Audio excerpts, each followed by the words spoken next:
Tender मिला एक भारतीय कंपनी को जिसका नाम है ग्लोबल ट्रेडिंग। अब इस कंपनी की जानिब से जहाज भेजा गया पाकिस्तान के गवादर पोर्ट पर 50,000 टन गंदुम की सप्लाई किए गए हैं। इंडिया के अंदर तो अभी हाल ही में G20 का एक बड़ा कामयाब इजलास हुआ, बल्कि G20 की मीटिंग थी।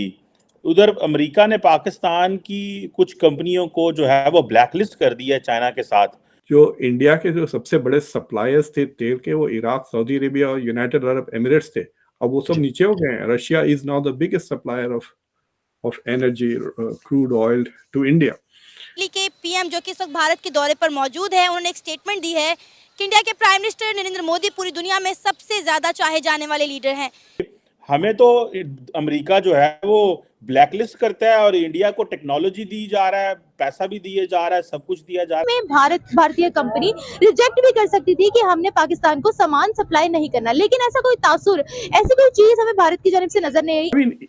ये छोटा सा मुल्क, उसने जितने पैसे खर्च किए हैं उसके डिफेंस, तकरीबन 120-130 बिलियन डॉलर एक साल में, उसकी हैसियत थोड़ी है उतनी।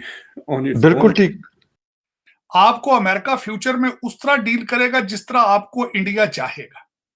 नमस्कार दोस्तों, आत्मनिर्भर भारत चैनल में आप सभी का स्वागत है। पाकिस्तान भले ही संकट के समय में भी भारत के खिलाफ जहर उगलने से बाज ना आ रहा हो, लेकिन सच यही है कि इन दिनों पाकिस्तान भूख से झटपटा रहा है। ऐसे में रूस ने मदद का हाथ बढ़ाया है। पाकिस्तान रूस से गेहूं आयात कर रहा है। जिस तरह से भारत किसी भी देश की मदद करने में पीछे नहीं हटता, उसी तरह पाकिस्तान का पेट भरने के लिए एक भारतीय शिप MV लीला 50,000 मेट्रिक टन गेहूं की खेप लेकर रूस से पाकिस्तान पहुंचा है। बता दें कि MV लीला ग्लोबल मार्केटिंग सिस्टम इंक के 40 शिप में से एक है। इसके संस्थापक डॉक्टर अनिल शर्मा है, जो कि पहले अमेरिका के बिजनेस स्कूल के प्रोफेसर थे, लेकिन इस समय दुबई में सेटल हो गए हैं। 10 फरवरी को MV लीला रूस के पोर्ट से रवाना हुआ था और 1 मार्च को यह ग्वादर पोर्ट पर पहुंचा। खाद्यान्न संकट के दौरान पाकिस्तान के लिए बहुत बड़ी मदद है। बता दें कि पाकिस्तान की मुद्रास्फीति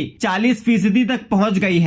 महंगाई की वजह से लोगों का पेट भरना मुश्किल हो गया है। आटे की कीमत आसमान छू रही है। फ्यूल की बेहद कमी हो गई है। बताया जा रहा है कि आटा 150 रुपए प्रति किलो तक बिक रहा है। भूखमरी के इस दौर में भारतीय शिप MV लीला ने एक बार फिर अपना कर्तव्य निभाया है। रूस से गेहूं लेकर भारतीय शिप MV लीला ग्वादर पोर्ट पर पहुंच गई है। इससे अनेकों पाकिस्तानी जो भूख से मर रहे हैं, उनकी भूख मिटेगी। आइए देखते हैं पाकिस्तानी जनता का रिएक्शन इस खबर पर। पाकिस्तान में एग्रीकल्चरल क्राइसिस इस हद तक बढ़ चुके हैं कि पाकिस्तान ने रशिया को कहा कि हमें चाहिए 4.5 लाख मेट्रिक टन गंदुम के। इस हवाले से पाकिस्तान ने एक टेंडर प्रोसेस भी शुरू किया शिपमेंट के हवाले से, और टेंडर मिला एक भारतीय कंपनी को जिसका नाम है ग्लोबल ट्रेडिंग। अब इस कंपनी की जानिब से जहाज भेजा गया पाकिस्तान के गवादर पोर्ट पर 50,000 टन गंदुम की सप्लाई किए गए हैं हमारी बंदरगाह पर, हमारी पोर्ट पर। अब सवाल यहाँ ये पैदा होता है कि पूरी दुनिया ये जानती है कि पाकिस्तान और इंडिया के ताल्लुकात आपस में अच्छे नहीं है, इख्तलाफात बहुत ज्यादा है। इसी में भारतीय कंपनी रिजेक्ट भी कर सकती थी कि हमने पाकिस्तान को सामान सप्लाई नहीं करना, लेकिन ऐसा कोई तासुर, ऐसी कोई चीज हमें भारत की जानिब से नजर नहीं आई। इससे पहले भी अगर बात की जाए तो SCO मीटिंग के लिए भी हमें इन्वाइट किया गया। बेसिकली इसमें मैं तो ये कहूँगा कि इंडिया जो है वो अपने मुल्क के साथ, अपनी लॉयल्टी के साथ बहुत शमशेर है। वो अपने आप को डेवलप करना चाहते हैं कि हम अपना कारोबार करें, हम अपने मुल्क की ग्रोथ को बढ़ाएं। वो ये नहीं सोचते कि हम किससे कर रहे हैं। हमारी जो है ना अलमिया ये है कि हम ये सोचते रहते हैं कि हमने इससे कारोबार करना है इससे, और हम अपने आप को देखते हैं कि हमने खुद क्या करना है, हमें खुद मुफाद क्या हो रहा है। मैं ये नहीं सोचता कि मेरे मुल्क का मुफाद, मैं ये सोचता कि मुझे क्या फायदा हो रहा है। हमारे हुक्मरानों का हाल ये है कि वो अपने कारोबार को देखते हैं, और जब अपने कारोबार को देखते हैं तो मुल्क का यही हाल होता है। आप तो क्या कहेंगे सर आप भारत के बारे में कि गंदुम की एक्सपोर्ट, एग्रीकल्चरल एक्सपोर्ट में इंडिया इस वक्त लीड कर रहा है? क्या लगता है आपको कि क्या हमें उनसे अब डायरेक्टली मांग लेनी चाहिए चीजें? नहीं, डायरेक्टली मांगने की बात नहीं है। अगर आप बराबरी की सतह पे कोई बिजनेस करना चाहते हैं उसमें कोई अर्ज नहीं है। उसमें कोई पूरी दुनिया करती है और पूरी दुनिया में सिस्टम चलता है। कोई मुल्क अगर आप देखते हैं तरक्की करता है तो उसमें सबसे पहले ये होती है कि वो अपने आप को देखते हैं कि हमारी अपनी क्या कंडीशन है, हम अपने आप को, हमें फायदा क्या है इसमें। हम लोग वो चीज नहीं देखते। आप खुद से देख ले कि हमारे मुल्क का क्या हाल है, इस टाइम क्या कंडीशन चल रही है। बराबरी की बुनियाद पर अब ताल्लुकात हमारे कायम हो सकते हैं इंडिया के साथ? बताएं। बिल्कुल हो सकते हैं, क्योंकि हमारे उनके साथ बहुत सारे मामलात हैं। कश्मीर का मसला है, उसके अलावा जो इंडिया के अंदर मुसलमानों के साथ जो वेव है वो चीज़ है, लेकिन इन चीज़ को एक्सेप्ट करना चाहिए कि हमारी जो माशत जो है उसकी जो हालत है उसके मुताबिक हमारा बहुत बुरा हाल है।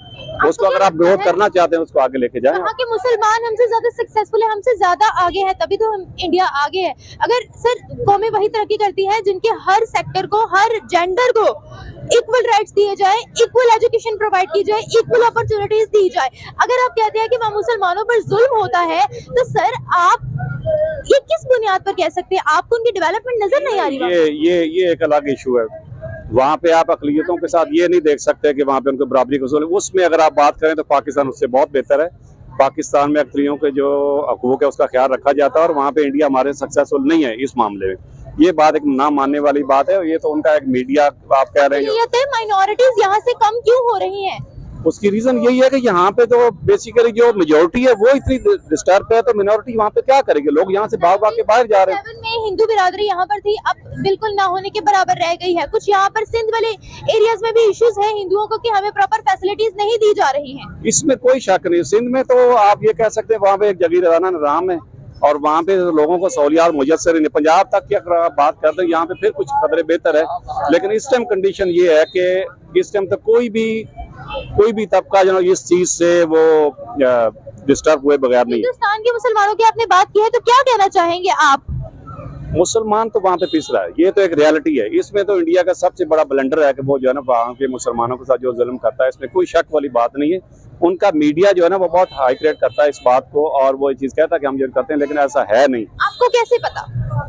हमें इस चीज का आपके सामने जो मीडिया टॉक होती है उसमें भी पता है और हम नॉलेज में है इसमें। तो इतनी आप सोशल मीडिया देखा है आपने? सोशल मीडिया के अलावा इलेक्ट्रॉनिक मीडिया की अगर आप बात करते हैं तो वहाँ भी चीज आई है। मीडिया पर कोई एक पॉजिटिव पॉइंट कि उनके मुसलमानों ने आज ये कर दिया, उनको ये सहूलियत कि आपको पता है वहाँ पर मदरसों में स्कॉलरशिप दी जाती है। इसमें कोई शक नहीं। अगर स्कॉलरशिप दिए तो उसके आप बैकअप देखें ना, तो उसके अलावा आप ये चीज देखें कि वहाँ पे मुसलमानों के साथ जुल्म कितना होता है और वहाँ पे आप देखेंगे हमारी मसाजिद गिराई गई हैं, बहुत सारे मामला किए गए हैं, मंदिर गिराए गए हैं। नहीं यहाँ पे वो कंडीशन नहीं की, यहाँ पे तो उस कंडीशन में किया गया। अगर कोई चीज मंदिर थे ही कम सर, नहीं कम थे तो हमने गिराया भी कम है। आप खुद से देख रहे हैं, लाहौर के अंदर देख लें, आपको मैं गिनती में करवा सकता हूँ कितने मंदिर यहाँ कराची में बहुत मंदिर तोड़े गए हैं। कोई अपने से बात नहीं बना रहे। नहीं, वो एक ऐसी चीज है। आप ये कह सकते हैं कि वहाँ पे जो है ना जो ऐसी जगह आ गई कि जो बिल्कुल किसी पाकिस्तान मतलब है कि एक गवर्नमेंट की जगह में आ गए, उसमें आ गए या डेवलपमेंट में आ गए, उसमें अदरवाइज गलत तो है ना। फिर अगर वो गलत है वो तो सो गलत है, वो मैं करूँ गलत या आप करें कोई पसंद एक्सट्रीमिस्ट तो वहाँ पर भी है, फिर यहाँ पर भी है। नहीं, आप हमारे को आप उनसे कंपेयर इस मामले में नहीं कर सकते। ये मैं इस चीज पे एग्री नहीं।